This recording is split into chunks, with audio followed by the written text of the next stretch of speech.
Bonjour à tous, bienvenue dans cette nouvelle vidéo dans laquelle je vais vous montrer comment réaliser un couteau à partir d'un guide de tronçonneuse.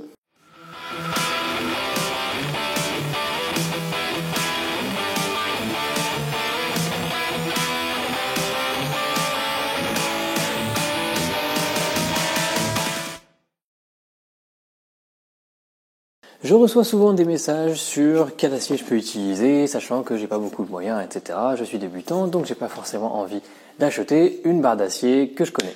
Donc souvent quand on débute, en général, on veut essayer de travailler avec de l'acier de récupération, ce qui en soi est probablement pas une bonne idée vu que ça nécessite quand même un petit peu de pratique et un petit peu d'expérience, ne serait-ce que pour pouvoir gérer le recuit et le reste des traitements thermiques. Mais quoi qu'il en soit, aujourd'hui, on va faire un petit point sur comment réaliser un couteau à partir d'un guide de tronçonneuse. Alors comme toujours, on peut pas dire tel acier est bon, tel acier est pas bon. Ici, c'est un guide de tronçonneuse et notamment pour l'acier de récupération, on pourra pas dire si oui ou non on va pouvoir en faire un couteau avant d'avoir fait un test de trempe. Comme on ne connaît pas l'acier, il n'y a rien qui nous dit que celui-ci va pouvoir se tremper, c'est-à-dire qu'il va monter suffisamment haut en dureté après la trempe pour pouvoir en faire un couteau. Et oui, on ne peut pas utiliser n'importe quel bout de ferraille pour faire un couteau. Donc ça veut nécessairement dire qu'il va falloir qu'on prenne le temps de faire des éprouvettes pour pouvoir non seulement déterminer si oui ou non l'acier prend la trempe, et si oui ou non on arrive à trouver les bonnes températures pour les normalisations, mais aussi pour la trempe. Un autre problème qu'on peut avoir avec les guides de tronçonneuse, c'est que parfois ceux-ci sont composés en fait de plusieurs plaques de métal qui sont simplement rivetées ensemble. Si c'est le cas, on ne pourra pas l'utiliser pour faire un couteau, tout simplement parce que les épaisseurs ne seront pas solidaires, ça ne sera pas homogène, donc ça sera fragile. Ici c'est relativement fin, donc je vous avoue que j'ai un petit doute quant au fait que ce soit homogène.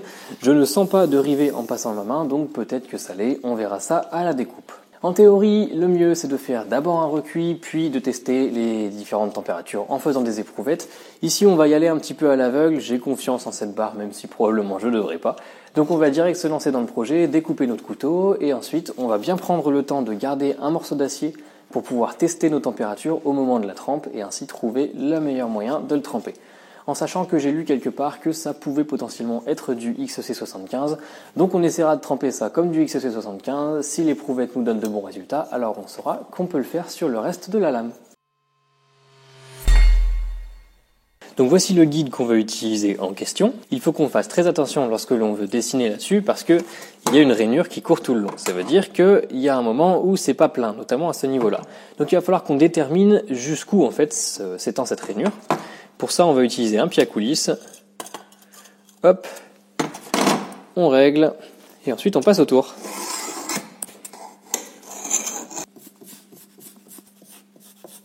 Voilà donc le dessin qu'on va réaliser. Pour ceux qui arrivent à distinguer la forme, je pense que vous allez le reconnaître parce qu'en ce moment on le voit pulluler un petit peu partout sur Facebook et YouTube sous différentes publicités, sous le nom de couteau viking, et au passage il a absolument rien de viking. Mais quoi qu'il en soit, un ami m'a demandé si je pouvais le réaliser à partir de cette barre, donc on va essayer. Maintenant il ne reste plus qu'à découper, sachant que je sais encore pas comment je vais faire pour percer ce trou vu que l'acier est trempé. J'ai fait ce plan pour que vous puissiez prêter un petit peu plus attention aux étincelles que dégage cet acier lorsque je pose ma meuleuse dessus. Comme vous pouvez le voir, cela fait de très longues étincelles qui sont envoyées relativement loin, qui sont comme je l'ai dit très longues et surtout qui ont un espèce de feu d'artifice à leur extrémité. Cette combinaison d'éléments, ça fait plutôt penser à de l'acier carbone, donc c'est plutôt bon signe pour nous. Voilà donc la pièce que l'on va garder pour faire notre éprouvette. C'est sur celle-ci que l'on va tester les différentes températures de trempe et de normalisation. Comme vous pouvez le voir, l'acier est bien homogène, donc on va pouvoir continuer le projet.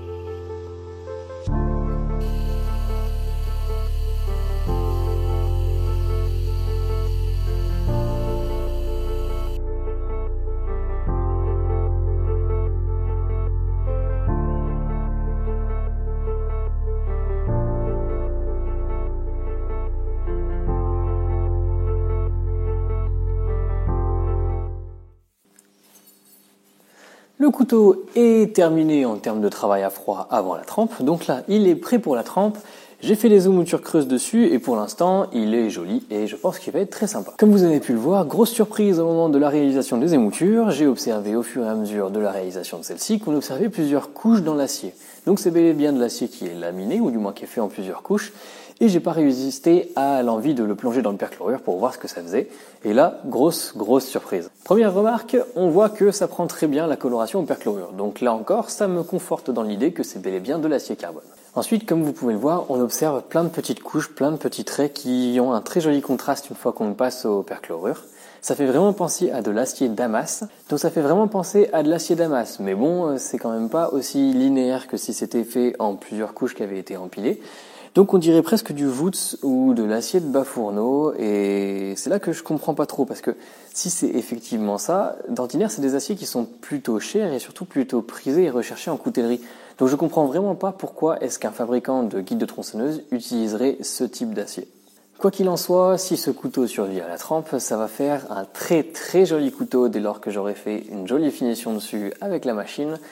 Donc j'ai hâte de le tremper et de voir ce qu'on aura par la suite. Donc vient le moment fatidique de la trempe qui est toujours un vrai problème notamment sur les aciers inconnus comme celui-ci. Donc je vais récupérer la barre que j'ai mis de côté, je vais faire 3 normalisations dessus comme si c'était du XC75. Je n'ai malheureusement pas de température à vous donner étant donné que je travaille uniquement à l'œil et je ne peux pas vous donner non plus les couleurs tout simplement parce que la perception des couleurs est différente d'un individu à l'autre et que les conditions de luminosité que j'ai moi ne correspondront pas forcément à celles que vous allez avoir. Donc ce ne sera pas forcément très juste. Allez, c'est parti. J'ai donc fait 3 normalisations comme si c'était du XC75 à température dégressive comme j'ai l'habitude de le faire pour cet acier. Puis j'ai trempé mon éprouvette. La lime glisse dessus, mais lorsqu'on tape dessus au marteau, ça tord quand même pas mal avant d'arriver au point de fracture. Ce couteau n'est probablement pas à 60 à chercher, mais il doit être plus aux alentours de 57 ou 58, ce qui est acceptable pour un acier. En revanche, mon grain n'était pas top, donc j'ai récupéré d'autres morceaux de chute sur lesquels j'ai encore fait des normalisations, à des températures plus basses cette fois-ci, pour enfin arriver à un grain très fin. C'est là tout le problème lorsqu'on travaille avec des aciers de récupération, on ne connaît pas les températures et en général ça prend pas mal de temps pour avoir des traitements thermiques qui tiennent la route. J'ai donc refait ces normalisations cette fois-ci aux bonnes températures sur le couteau et ensuite je l'ai trempé. Et comme vous pouvez le voir, la lime glisse dessus, donc il est trempé. Maintenant, on va pouvoir passer au revenu. Et voilà, donc vous avez vu le couteau être trempé et tous les tests que j'ai pu faire pour pouvoir avoir les meilleurs traitements thermiques possibles sur cette lame. Maintenant, on va retourner sur le backstand, on va finir de faire les émoutures, donc on va affiner et monter un tout petit peu les émoutures et ensuite on fera une jolie finition. Je pense que je vais essayer de faire un miroir parce qu'une fois passé au perchlorure, on risque d'avoir un joli motif, donc autant essayer de le révéler au maximum.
Et voilà, le couteau fait à partir d'un guide de tronçonneuse est enfin terminé. Petit récapitulatif du projet, on a donc de l'acier inconnu, c'est pas du XC75 vu que ça s'est pas du tout trempé pareil, mais c'est bel et bien de l'acier carbone, et si vous avez fait attention lors des ralentis juste avant, vous avez pu remarquer qu'on n'a plus du tout les petites bandes qu'on avait avant la trempe. Donc les normalisations que j'ai fait ont probablement servi à homogénéiser l'acier, et c'est pour ça qu'on n'obtient pas vraiment le même motif. Toutefois, on a quand même une jolie ligne de trempe qui s'arrête pile au niveau des plats, donc finalement on ne la voit pas tant que ça. Mais après passage à l'acide, on voit qu'il y a bien différentes couches d'acier et que c'est pas trempé de manière homogène. C'est pas nécessairement un défaut, au contraire, ça veut dire que le dos du couteau restera souple et va bien encaisser les chocs, tandis que le tranchant, lui, sera très dur. Au final, on a un très joli couteau avec un aspect rustique et je pense qu'il va plaire à mon ami. Pour le manche, j'ai choisi de l'Irokos, c'est un bois exotique, il me semble, qui a de très jolis reflets, de très jolies couleurs et qui est plutôt dense. Je n'en ai pas beaucoup, donc je ne le travaille pas souvent, mais c'est un bois que j'apprécie. Avec des émoutures creuses comme ça, ne vous inquiétez pas, ça coupe très très bien. Vous l'avez vu, je vous ai montré rapidement que ça rase sans aucun problème. Et avec le backstand, l'affûtage est vraiment très facile. Ce que j'ai dit dans cette vidéo à propos de l'utilisation d'acier de récupération est valable pour les guides de tronçonneuse, mais aussi pour tous les aciers de récupération en général. Vous avez vu que ça prend du temps au moment des traitements thermiques, car il faut faire des essais pour savoir ce qu'on fait et pour trouver les bonnes températures.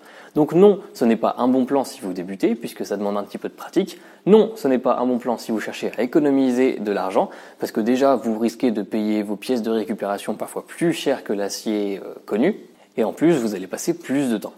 Donc c'est certainement pas une bonne idée si on veut économiser de l'argent ou économiser du temps, mais en tout cas ça rajoute un certain cachet au couteau. C'est pas nécessairement un argument de vente, mais certains vont l'apprécier. Moi personnellement j'aime beaucoup utiliser de l'acier de récupération, même si ça me demande plus d'efforts. Voilà, j'espère donc que la vidéo vous aura plu, que vous avez appris 2-3 choses et que vous êtes tout aussi content que moi de ce couteau. Je vous dis donc à la prochaine dans une future vidéo et d'ici là portez-vous bien. Salut!